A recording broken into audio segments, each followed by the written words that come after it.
Students, हम बात करेंगे आज एलिमेंट्स की कि एलिमेंट क्या होता है। हम देखते हैं कि यहाँ हमारे पास कुछ गोल्ड के क्वाइंस पड़े हुए हैं, ठीक है। इस तरह से हमने हाथ में कुछ कोयले उठाए हुए, कोयले के टुकड़े उठाए हुए। तो हम ये कहते हैं कि कोई भी चीज, यानी कि मैटर क्या होता है। सबसे पहले हम ये देख लेते हैं कि मैटर मैटर क्या होता है। कोई भी चीज, कोई भी सब्सटेंस, उसका वेट भी हो यानी वजन भी रखती हो, ठीक है, वो और उसका कोई जो है वो कुछ उसको जगह भी घेरती हो। जब कोई चीज वजन भी रखती हो और जगह घेरती हो तो उसको हम कहते हैं मैटर, ठीक है। ये आ जाता, वो चीज हमारे पास होती है मैटर। तो हम देखते हैं कि मैटर जो है अगर वो प्योर स्टेट में मौजूद हो, यानी कि हम देख रहे हैं यहाँ पे जिस तरह गोल्ड क्वाइंस हैं, अगर ये गोल्ड क्वाइंस सिर्फ गोल्ड के ही बने हुए, ठीक है ना, यानी प्योर गोल्ड के हैं, तो हम कहेंगे, या फिर हम कहें ये कोल है, ठीक है ना, ये कोयला है। कोयला क्या होता है, कार्बन होता है। तो अगर ये कोयला सिर्फ कोयले के जर्रात से ही मिलके बना हुआ है, इसके अंदर और कोई कोई और चीज के पार्टिकल्स शामिल नहीं है, तो हम कहते हैं कि ये क्या है, ये इसको हम कहते हैं एलिमेंट, ठीक है। तो इस सब्सटेंस को हम क्या कह देंगे, एलिमेंट कहेंगे, ठीक है। तो हम एलिमेंट की डेफिनेशन देख लेते हैं कि हम कहते हैं कि एलिमेंट होता है बहुत सिंपलेस्ट सब्सटेंस होता है, ठीक है। हम कहते हैं, इसकी कुछ पॉइंट्स आ जाते हैं कि एलिमेंट होता है सिंपलेस्ट सब्सटेंस, यानी कि हम देख रहे हैं सिंपलेस्ट सब्सटेंस किस तरह से कि अगर हम यहाँ पे देखें, इसके जितने मर्जी छोटे छोटे टुकड़े कर दूं इस कोयले के, तो क्या होगा कि वो कोयले का ही, वो जर्रात यानी कि जो बना है वो जर्रात जो है वो कोयले के ही हैं, ठीक है, सारे। और कोयले में क्या होता है, कार्बन होती है, मैं यहाँ लिख देती हूँ, कोयले में होती है कार्बन, ठीक है। तो ये कार्बन से ही मिलके बना होगा, ठीक है ना। तो हम देखते हैं कि ये सिंपलेस्ट सब्सटेंस होता है, और यानी कि ये अपने प्योर फॉर्म में मैटर मौजूद होता है या प्योर फॉर्म में सब्सटेंस मौजूद होता है, ठीक है। फिर हम ये देख लेते हैं कि प्योर फॉर्म की हम बात करें तो इसका मतलब है कि it is made of same atoms, यानी कि अगर गोल्ड है यहाँ पे, तो अगर ये प्योर मैटर मौजूद है, तो मैं ये कहूंगी कि ये क्या है, ये सिर्फ गोल्ड के ही पार्टिकल से बना है, ठीक है, सिर्फ गोल्ड के ही एटम्स से मिलके बना है। इसके अंदर जो एटम होगा वो सिर्फ और सिर्फ क्या होगा, गोल्ड होगा, ठीक है। यानी गोल्ड के एटम्स होंगे, बहुत सारे एटम्स कंबाइन करते जाएंगे तो हमारे पास क्या चीज आ जाएगी, हमारे पास ये एक क्वाइन आ जाएगा, ठीक है। ये जो क्वाइन आ रहा है इसके हम छोटे छोटे जर्रात कर दें तो वो भी गोल्ड के ही होंगे, ठीक है। और हम देखते हैं कि वो छोटे छोटे जो, अगर छोटे छोटे से जर्रात होंगे तो वो भी वही प्रॉपर्टीज शो करेंगे जो एक पूरा क्वाइन शो कर रहा है, ठीक है। इसी तरह हम देख रहे हैं, यहाँ कोल देख रहे हैं, तो कोल में भी हम देख रहे हैं कि ये कोल जो है थोड़ा सा हम देख रहे हैं कि इसके जर्रात जो है वो हाथ पे लग गए हैं। तो जो पूरे इस कोल की प्रॉपर्टीज है वही बिल्कुल प्रॉपर्टीज जो छोटे छोटे जर्रात हाथ पे लग गए हैं, बिल्कुल इनकी भी प्रॉपर्टी वही होगी जो इस पूरे कोल के टुकड़े की होगी, ठीक है। तो हम कहते हैं कि सेम एटम से मिले हैं, यानी कि गोल्ड के ही एटम्स मिलके, ये छोटे छोटे एटम्स मिलके इन्होंने क्या किया, पूरा का पूरा क्वाइन बना लिया, ठीक है। या हम कहते हैं कि कार्बन की, यहाँ पे हम ले लेते हैं, हम बात कर लेते हैं कार्बन की, ठीक है। कोल के अंदर कार्बन होता है, तो हम कहते हैं कि कार्बन के ही छोटे छोटे जर्रात जो हैं वो बहुत छोटे छोटे से जर्रात थे इसके, वो सारे मिलके उन्होंने एक कार्बन का टुकड़ा बना लिया। या जो ये छोटे छोटे जर्रात लग गए, ठीक है, बहुत सारे हो जाएंगे तो ये पूरा टुकड़ा बन जाएगा कोल का, ठीक है। फिर हम ये देख लेते हैं कि क्या होता है कि सेम नंबर ऑफ प्रोटॉन्स होते हैं, ठीक है, सेम नंबर ऑफ प्रोटॉन्स।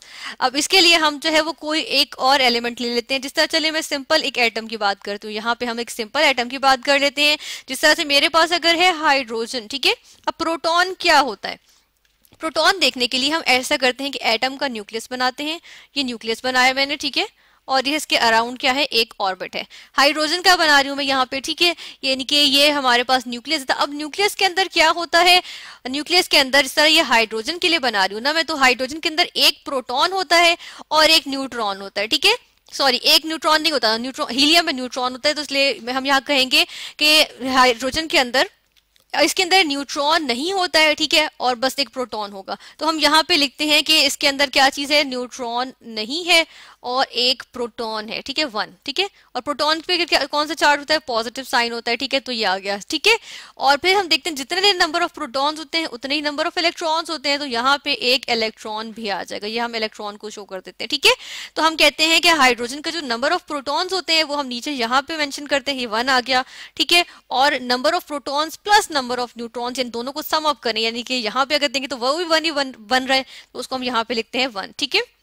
तो ये हम लिखते हैं। तो अब क्या होता है कि जो एलिमेंट होता है वो जिन एटम्स से मिलके बना होता है उसमें क्या होता है, ये जो हमारे पास नीचे चीज आ रही है ना, ये 1, ये जो है वो सेम होता है उनमें, ठीक है। यानी कि प्रोटॉन नंबर जो है वो क्या होता है, सेम होता है इसके अंदर, ठीक है, हर एटम का। क्योंकि जाहिर सी बात है जब सेम एटम से ही मिलके बना होगा, गोल्ड के ही एटम से मिलके बना होगा या हाइड्रोजन के चले एटम से मिलके बना होगा, तो डेफिनेटली उसके अंदर प्रोटॉन नंबर सब में सेम होगा, ठीक है। यानी कि ये जो प्रोटॉन नंबर है ये सेम होगा, ठीक है। फिर हम देख लेते हैं इसमें कि इसकी एक और खूसूसियत ये आती है कि ये मजीद एलिमेंट्स में, या हम कहते हैं कि ये जो है वो मजीद ये टूट नहीं सकता, ठीक है।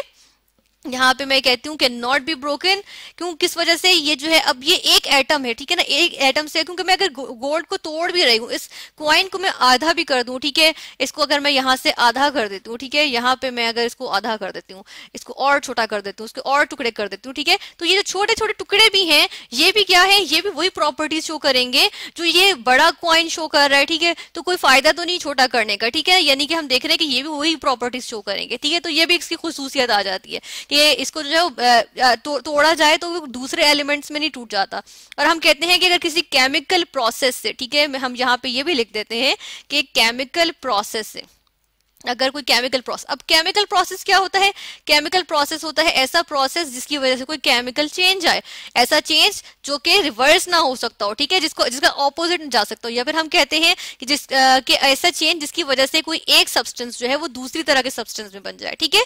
यानी कि जिस तरह हम कहते हैं एक सब्सटेंस बिल्कुल टोटली डिफरेंट चीज बना ले, जिस तरह से अगर हम कहते हैं ब्रेक करने की बात करें तो हम कह लेते हैं चले वाटर H2O हम वाटर कहते हैं, ठीक है।